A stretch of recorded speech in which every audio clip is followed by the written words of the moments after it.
misma, expresada con palabras diferentes. Así como en los paquetes de cigarrillos hay una advertencia que dice fumar es peligroso para la salud, yo quiero advertirle que el pensar equivocadamente también puede ser peligroso para la salud. Y en este estudio bíblico de hoy vamos a descubrir si usted es culpable de una manera de pensar equivocada. Hoy quiero compartir con usted una fórmula espiritual para enfrentar los malos pensamientos, generalmente producidos por la depresión, la autoconmiseración, la preocupación, el miedo, las iras, el enojo. Y si alguno de ustedes piensa que nosotros los pastores no experimentamos ninguna de estas cosas, pues mi amigo le diré que está completamente equivocado. Pero quiero darle a conocer lo que Pablo escribió desde la lóbrega celda de una oscura cárcel, en donde estuvo prisionero por predicar el Evangelio de nuestro Señor Jesucristo. Y quiero que escuche atentamente lo que el apóstol dice en Filipenses 4, comenzando con el verso 4. Regocijaos en el Señor siempre. ¿Quién dijo eso? El apóstol Pablo. ¿Y cuándo lo dijo? Mientras estuvo preso en una cárcel romana. Regocijaos en el Señor siempre. Otra vez os digo, regocijaos.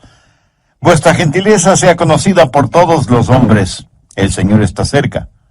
Por nada estéis afanosos, sino sean conocidas vuestras peticiones delante de Dios en toda oración y ruego con acción de gracias. Y la paz de Dios, que sobrepasa todo entendimiento, guardará vuestros corazones y vuestros pensamientos en Cristo Jesús. Recuerde que estamos hablando de cómo controlar sus pensamientos, cómo controlar su manera de pensar. El apóstol Pablo en el verso 7 dice, y la paz de Dios que sobrepasa todo entendimiento, guardará vuestros corazones y vuestros pensamientos en Cristo Jesús. Pero ahora deseo que preste mucha atención a lo que dice el verso 8. Por lo demás, hermanos, todo lo que es verdadero, todo lo honesto, todo lo justo, todo lo puro, todo lo amable, todo lo que es de buen nombre, si hay virtud alguna, si algo digno de alabanza, en esto pensad. La Biblia dice que un hombre es lo que piensa. Por lo tanto, ¿cómo proteger sus pensamientos? ¿Cómo resguardar su manera de pensar de la influencia de los pensamientos impuros y pecaminosos que prevalecen en nuestro mundo actual? Una persona no salva es una persona que tiene una mente ciega. El Dios de este mundo ha cegado la mente de los incrédulos. Por naturaleza todos tenemos lo que la Biblia llama una mente carnal, y mientras tenemos esa mente carnal, estamos en guerra contra Dios. Así que para controlar nuestros pensamientos y nuestra manera de pensar, ¿qué es lo primero que debe suceder? Pues que nuestra mente carnal sea convertida. Pero escúcheme, aún una mente convertida puede ser corrompida. Pablo les dijo a los filipenses que estaba preocupado porque Satanás podía sutilmente corromper sus mentes de las sencillas enseñanzas del Evangelio del Señor Jesucristo. Y ciertamente Satanás puede venir y seducirnos. Una mente cristiana puede ser seducida y alejada de las verdades bíblicas. El diablo puede construir fortalezas en los corazones y mentes de los creyentes. Por eso, una mente que ha sido corrompida debe ser reconquistada. Debemos recuperar el terreno perdido. Escúcheme, una mente corrompida que ha sido reconquistada tiene que ser controlada por Cristo. El Señor debe estar a cargo de nuestra mente y debemos aprender a escoger nuestros pensamientos, así como escogemos a nuestros amigos, si es que tuviéramos el suficiente sentido común de escoger solo buenos amigos.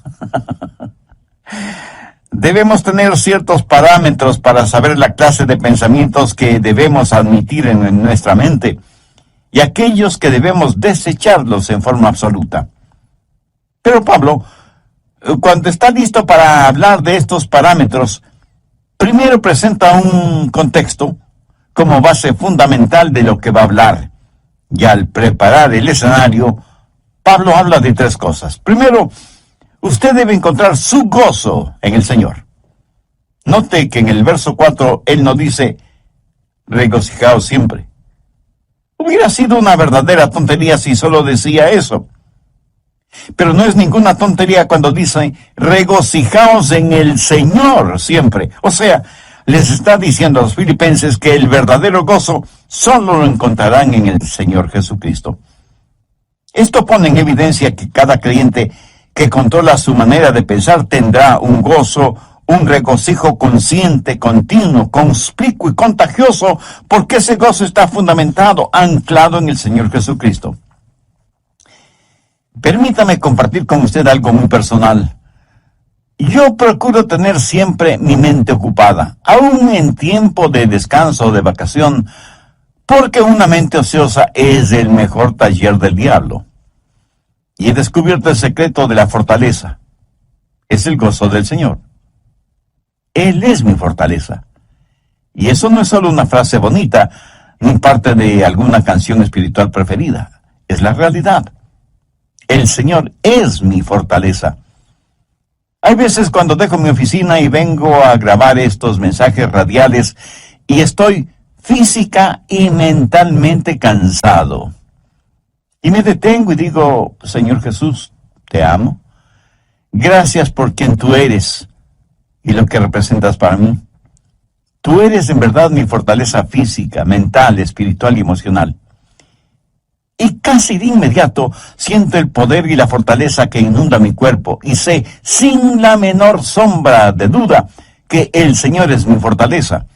Y por eso me regocijo siempre en el Señor. Por favor, busque Juan 15:11. Estas cosas os he hablado para que mi gozo esté en vosotros y vuestro gozo sea cumplido. De paso, quiero decir que el gozo en Jesús es el único gozo que permanece. Si su gozo depende de alguna otra persona o de alguna cosa, ese es un gozo pasajero que no permanece. Que alguien o algo puede quitárnoslo. Yo me alegro de que el gozo de Pablo no era porque estaba en libertad, porque le hubiera sido completamente fácil decir que estaba gozoso si tenía libertad.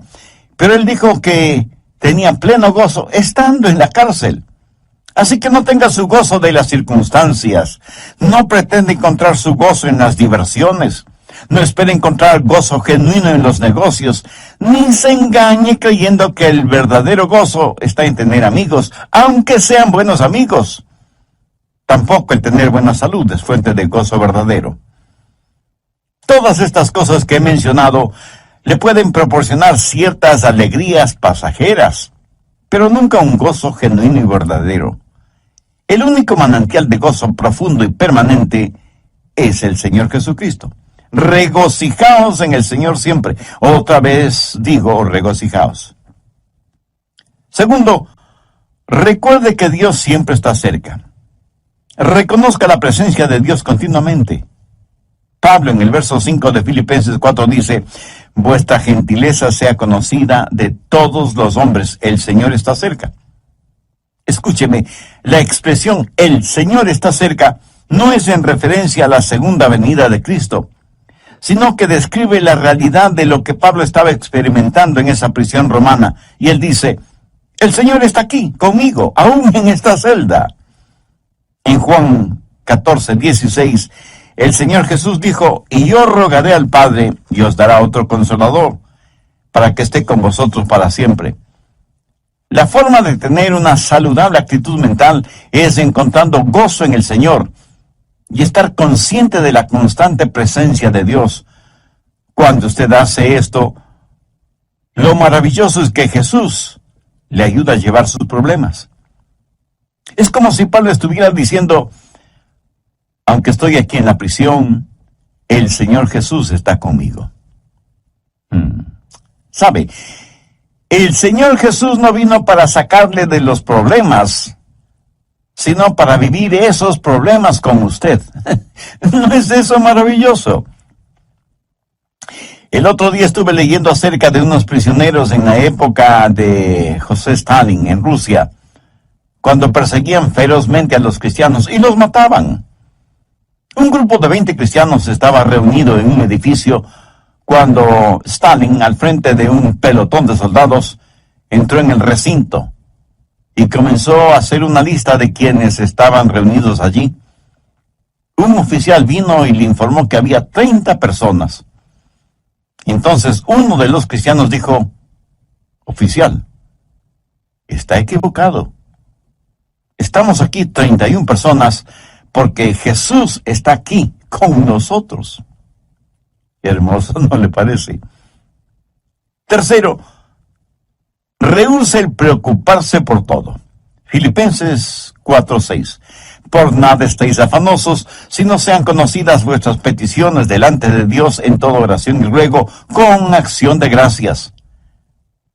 ¿Lo captó? Por nada estéis afanosos. En el original griego esta frase conlleva la idea de algo que se desgarra. Y eso es exactamente lo que la preocupación hace, nos desgarra interiormente. En un lado está el temor y en el otro lado está la esperanza, y usted se encuentra exactamente en la mitad. ¿Qué es lo que Pablo dice? Por nada estéis afanosos. En varias de sus enseñanzas, el Señor Jesucristo dejó muy claro que no valía la pena el vivir lleno de preocupaciones. Con las preocupaciones, nadie ha podido añadir ni un solo centímetro a su estatura, ni ha podido solucionar algún problema, o disminuir una carga, o secar una lágrima. La preocupación, mi amigo, no tiene ningún valor y además es una gran pérdida de tiempo. Consume nuestras energías. La preocupación no sirve absolutamente para nada. La preocupación no quita la incertidumbre del mañana, pero sí succiona la energía de hoy y cubre con sus oscuras nubes el brillo del sol de hoy. Jesús dijo que son los paganos los que se preocupan desmedidamente por todo, y que nosotros como hijos e hijas de Dios no debemos ser como ellos porque Dios cuida de nosotros. Pablo se prepara para decirnos cómo proteger nuestros pensamientos, y por eso pone como trasfondo el gozo del Señor, para que reconozcamos que Cristo siempre está con nosotros, para que dejemos de preocuparnos desmedidamente por todo. ¿Pero cómo hacerlo? Por nada estéis afanosos, si no sean conocidas vuestras peticiones delante de Dios en toda oración y ruego con acción de gracias. ¿Tiene usted algún problema que lo considera como un gran problema? Deseo que este mismo momento piense en el problema más grande que usted está enfrentando en la actualidad. ¿Ya lo tiene en su mente? Bien. Ahora, duplíquelo en tamaño. Sí que es enorme, ¿verdad? Ahora, permítame preguntarle, ¿es este su problema más grande que Dios? ¿O demasiado grande para Dios? Por supuesto que no. Véalo a la luz de Dios, recordando que para Dios no hay nada imposible. Y si usted puede orar por las cosas grandes, eso quiere decir que también puede orar por las cosas pequeñas. El peligro no es que fallemos en orar por las cosas grandes, sino que dejemos de orar por las cosas pequeñas. Por eso el consejo de Pablo es: sean conocidas vuestras peticiones delante de Dios en toda oración y ruego con acción de gracias. Cuarto, desarrolle un espíritu de gratitud. Esto es en preparación para que usted pueda revisar su manera de pensar. Puede evaluar sus pensamientos para saber si los deja o no entrar en su corazón y en su mente. Tenga un espíritu de gratitud. Ore acerca de todo y dé gracias a Dios por todo, lo grande y lo pequeño, lo que es importante y lo que parece insignificante. Deje que sus peticiones sean conocidas delante de Dios. No sé si se habrá dado cuenta, pero muchas veces nos quejamos cuando no deberíamos hacerlo. Déjeme contarle lo siguiente. Hace algún tiempo ya viajaba en el automóvil de un amigo. Él iba manejando y yo le iba contando que nuestros hijos, unos estaban en una escuela privada, otros en el colegio, y otros en colegios cristianos. Y me quejaba por el altísimo costo de la educación de nuestros hijos. Mi amigo me escuchaba y me observaba. De pronto dijo: daría cualquier cosa en el mundo si es que mi hijo pudiera ir al colegio. Y pensé: qué espíritu de ingratitud el mío. Mi amigo tenía un hijo rebelde, lo que generalmente decimos una oveja negra. Mi amigo estaba dispuesto a pagar cualquier cosa con tal que su hijo quisiera ir a estudiar. Y aquí estaba yo quejándome amargamente de cuán cara era la educación de mis hijos. Paradójico, ¿no le parece? ¿Alguna vez se ha quejado porque tiene que lavar o secar los platos? Hay muchas personas en muchos países del mundo que les gustaría tener platos aunque fueran sucios. ¿Me escuchó? Quiero decir que los platos sucios son una señal de que usted tuvo algo en qué comer. Una cuchara, un tenedor, cuchillo para comer. Mi amigo, hay millones de personas que usan sus manos, sus dedos para comer y ni siquiera tienen agua para lavarlas después. Hay que saber cultivar un espíritu de genuina gratitud hacia Dios. Ahora, todo esto no es más que el escenario para saber cómo controlar sus pensamientos. Es como el estar en un aeropuerto y pasar por los controles de seguridad que tienen sensores para detectar cualquier objeto que pudiera considerarse peligroso o algunas sustancias prohibidas que algunas personas tratan de pasar de contrabando. Los servicios de seguridad en los aeropuertos no permitirán que usted se embarque en un avión llevando esas cosas prohibidas. El apóstol Pablo presenta una especie de lista en el verso 8 y quiero que ponga mucha atención a su contenido. Por lo demás, hermanos, todo lo que es verdadero, todo lo honesto, todo lo justo, todo lo bueno, todo lo puro, todo lo amable, todo lo que es de buen nombre, si hay virtud alguna, si algo digno de alabanza, en esto pensad. Si usted lo piensa detenidamente, el tema cómo controlar su manera de pensar, basado en la epístola de Pablo a los Filipenses, capítulo 4, y los versos del 4 al 8. De esta porción bíblica hemos visto ya tres cosas fundamentales. Primero, usted debe encontrar su gozo en el Señor. Note que en el verso 4, Pablo nos dice: regocijaos siempre. Hubiera sido una verdadera tontería si solo decía eso. Pero no es ninguna tontería cuando dice: regocijaos en el Señor siempre. O sea, les está diciendo a los filipenses que el verdadero gozo solo lo encontrarán en el Señor Jesucristo. Esto pone en evidencia que cada creyente que controla su manera de pensar tendrá un gozo, un regocijo consciente, continuo, conspicuo y contagioso, porque ese gozo está fundamentado, anclado en el Señor Jesucristo. Segundo, recuerde que Dios siempre está cerca. Reconozca la presencia de Dios continuamente. Pablo en el verso 5 de Filipenses 4 dice: vuestra gentileza sea conocida de todos los hombres, el Señor está cerca. Y la expresión "el Señor está cerca" no es en referencia a la segunda venida de Cristo, sino que describe la realidad de lo que Pablo estaba experimentando en esa prisión romana y dice: el Señor está aquí conmigo, aún en esta celda. En Juan 14:16, el Señor Jesús dijo: y yo rogaré al Padre y os dará otro Consolador, para que esté con vosotros para siempre. Tercero, rehúse el preocuparse por todo. Filipenses 4:6. Por nada estéis afanosos, sino sean conocidas vuestras peticiones delante de Dios en toda oración y ruego con acción de gracias. ¿Lo captó? Por nada estéis afanosos. En el original griego esta frase conlleva la idea de algo que se desgarra. Y eso es exactamente lo que la preocupación hace, nos desgarra interiormente. En un lado está el temor y en el otro lado está la esperanza. Y usted se encuentra exactamente en la mitad. ¿Qué es lo que Pablo dice? Por nada estéis afanosos. Cuarto, desarrolle un espíritu de gratitud. Tenga un espíritu de gratitud. Ore acerca de todo y de gracias a Dios por todo, lo grande y lo pequeño, lo que es importante y lo que parece insignificante. Deje que sus peticiones sean conocidas delante de Dios.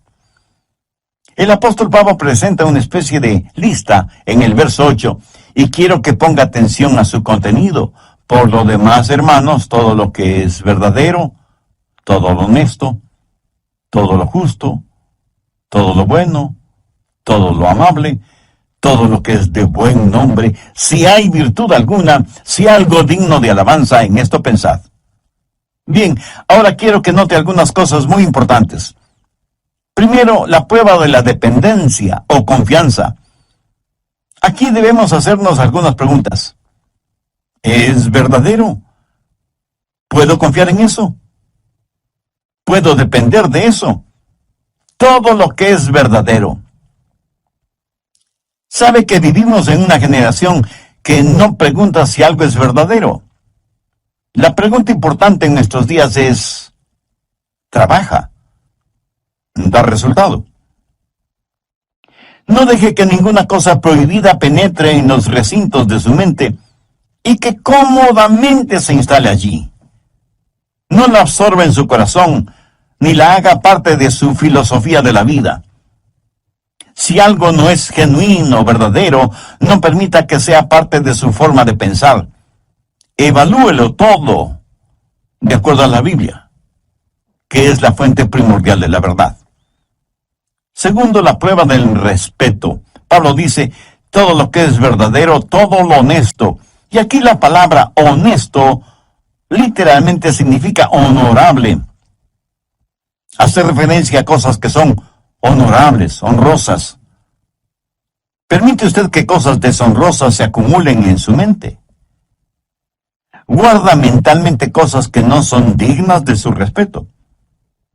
Cosas que no son dignas de que usted invierta su tiempo en ellas. Algunas cosas no son malas porque son viles.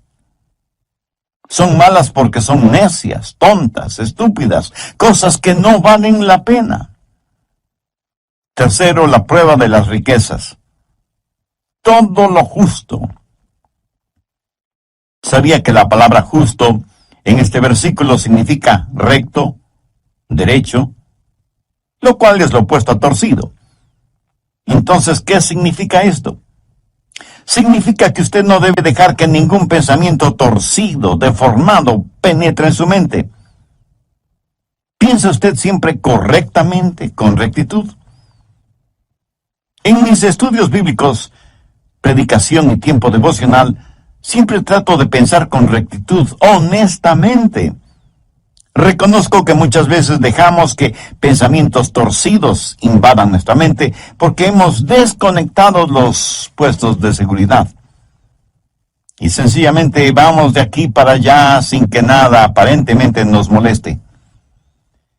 Pero Pablo dice que hay ciertas cosas que no deben pasar por la puerta de nuestra mente.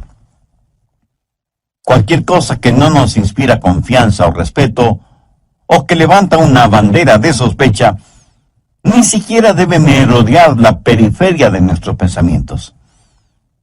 El apóstol también hace mención a todo lo puro, y puro significa algo que está libre de cualquier contaminación, algo libre de manchas o suciedad. Esto en referencia a objetos o animales. ¿Es esto lo suficientemente puro como para ser usado en la adoración a Dios? ¿Es esto lo suficientemente puro como para ser ofrecido a Dios? Estas preguntas nos llevan al siguiente punto. Cuarto, la prueba de la reverencia. Todo lo que es puro. ¿Es esto algo de lo cual no me avergüenzo de ofrecérselo a Dios? Escúcheme, puede tomar cierta historia o cierta película o cierta música o cierta literatura o ciertas amistades o ciertos hábitos y decir, Señor, con esto te adoro. Estoy seguro que alguien me dirá, Pastor, ¿no estamos supuestos a adorar a Dios con todas las cosas? Mi amigo, si piensa así, está tremendamente equivocado, porque la verdad es que debemos adorar a Dios con todas las cosas. Por favor, busque 1 Corintios 10:31. Si pues coméis o bebéis o hacéis otra cosa, hacedlo todo para la gloria de Dios. Ahora piense por un momento. ¿Son sus amistades, sus pasatiempos, su trabajo y aún su propia familia algo con lo cual usted podría decir: Señor, te lo ofrezco a ti? Hace algún tiempo estuve en una conferencia bíblica en otra ciudad y tuve la oportunidad de ver la cadena de montañas conocida como Montañas Azules. Justo en la estación del año, cuando las hojas de los árboles se vuelven amarillas, rojas, azules, doradas y, en fin, tienen todos los colores del arco iris. Mi esposa y yo nos quedamos asombrados y maravillados de ver la creación de Dios en toda su espléndida belleza. Y me acuerdo que dije: Señor, esta es una extraordinaria experiencia que me mueve a adorarte más y más. Este buen tiempo que nos permites tener, este regocijo espiritual interno, esta belleza que nos rodea, que proviene de ti, todo te lo dedico a ti, porque no solo está lleno de armonía y de encanto, sino de inmaculada pureza. Señor, tú eres digno de nuestra adoración. Amigo, escúcheme. Si cualquier cosa que usted hace no pasa la prueba de la reverencia, o sea, no es algo que pueda ofrecerle a Dios, no se atreva a insultar a Dios presentándosela. Si cualquier relación personal o actividad o recreación o negocios o lo que sea no tiene el distintivo de reverencia hacia Dios, ni siquiera lo piense. Quinto, la prueba de la relación. Pablo continúa diciendo: todo lo que es de buen nombre. En el original griego, esta frase literalmente dice: aquellas personas o cosas que causan que se las ame. ¿Qué es lo que causa que usted ame? Si piensa en aquello que causa que usted critique injustamente o que provoca división entre otras personas, eso es erróneo, negativo, malo. Todo lo que es de buen nombre tiene la connotación de ser guiados hacia el amor. Lo que piensa le guía hacia el amor. Tal vez alguien me pregunte: Pastor, ¿eso significa que tengo que aprobar lo que otras personas hacen? Sí y no. Si lo que hacen es bueno, beneficioso, ejemplar, útil, usted lo aprueba. Si es algo negativo, perturbador, divisivo o destructivo, por supuesto que usted no debe aprobarlo. Y no se necesita ser un genio para entender esto, ¿verdad? Pero el que no apruebe lo que otras personas hacen, por la razón que sea, eso no significa que no debe amarlas. Dios nos acepta a cada uno de nosotros, aunque obviamente no aprueba lo que como pecadores hacemos. Sexto, la prueba del refinamiento. Todo lo que es de buen nombre.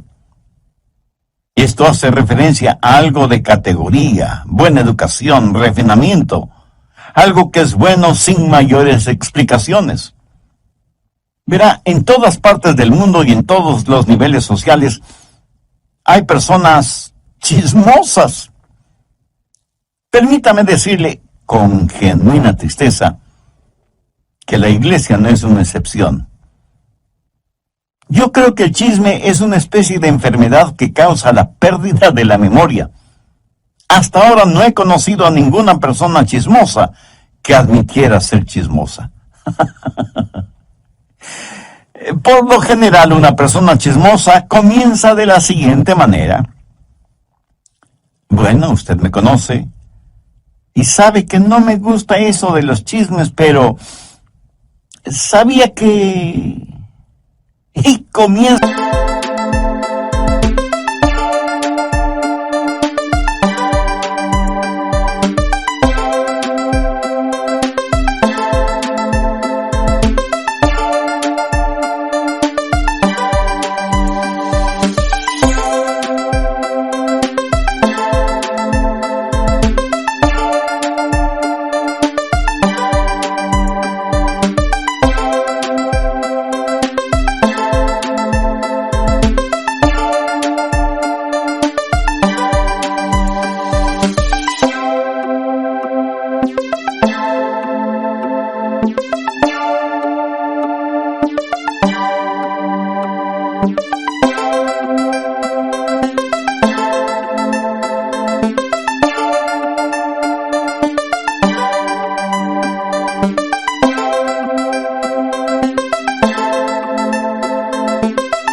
cuenta su chismografía con un aire de santidad y confidencialidad, como si estuviera contando una verdad absoluta. ¿Conoce usted a personas así? Ahora, si una persona hace algo y no sabe que lo ha hecho, debo pensar que esa persona tiene un tornillo suelto en su cerebro. Lo triste es que hay personas a quienes les gusta, les deleita el escuchar cosas que no son de buen nombre, relacionadas con otras personas. La gente usa sus oídos como tarros de basura y luego se sorprenden de que los demás siempre estén botando basura verbal en sus oídos.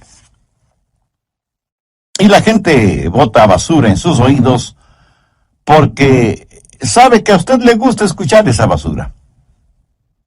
Y por eso usted sabe de todo el lodo moral, emocional y espiritual que hay en su barrio. En lo negativo, usted sabe todo de todos. La clase de personas que son los nuevos vecinos, que a determinada jovencita ya no se la ve porque está embarazada sin haberse casado, y sus padres, para evitarse la vergüenza, la mandaron a vivir con sus abuelos, que viven muy lejos, que el hijo de los Pérez está preso por manejar en estado alcohólico, etcétera, etcétera. Y la gente permite que todos estos malos pensamientos tomen residencia en su corazón y su mente. Pablo, al finalizar este tema, dice: si hay virtud alguna, si algo digno de alabanza, en esto pensad. Esto es tan sencillo y sin embargo tan maravilloso. Usted en forma absoluta puede reconquistar, recuperar el terreno perdido si reconoce que hay virtud y que es algo digno de alabanza el pensar en todo lo que es verdadero, en todo lo que es honesto, en todo lo que es justo, en todo lo que es puro, en todo lo que es amable y en todo lo que es de buen nombre. Tal vez lo que voy a decir será como llover sobre mojado, pero tengo que decirlo. Usted no tiene que pensar en ninguna cosa que no quiera pensar. Pero escúcheme, usted debe pensar en algo. Usted no puede controlar su vida mental poniendo a su mente en neutro. Debo pensar en algo. Y si no piensa en algo correcto, le aseguro que pensará en algo incorrecto. Si usted no está pensando en algo bueno, tenga la certeza de que terminará pensando en algo malo. La fórmula para no tener malos pensamientos no es tratando de no tener malos pensamientos. Por ejemplo, trate de no pensar en un submarino ahora mismo. ¿Está seguro que no está pensando en un submarino en este mismo instante? Bien, la única forma para no pensar en un submarino en este momento no es tratando de no pensar en un submarino, sino tratando de pensar en algo diferente. Y las personas que están tratando de no pensar en un submarino están pensando en el submarino acerca del cual tratan de no pensar. Qué interesante, ¿verdad? El apóstol Pablo, escribiendo a los hermanos, a la iglesia en Roma, les dijo: no seáis vencidos de lo malo, sino vence con el bien el mal. Deje que los buenos pensamientos inunden su mente y mantenga su corazón y su mente enfocados en el Señor Jesucristo. En Filipenses 4:7 leemos: y la paz de Dios, que sobrepasa todo entendimiento, guardará vuestros corazones y vuestros pensamientos en Cristo Jesús. Es casi imposible de explicar, pero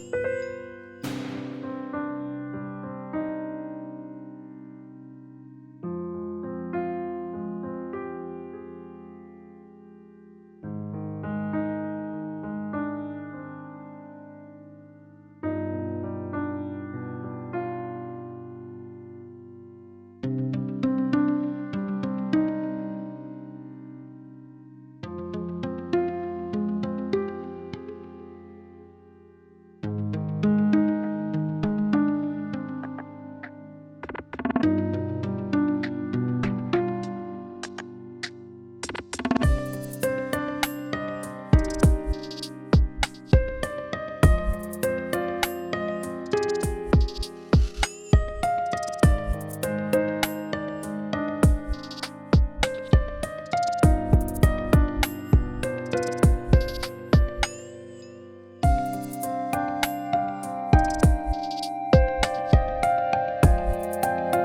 Estamos llamados a tener la mente de Cristo.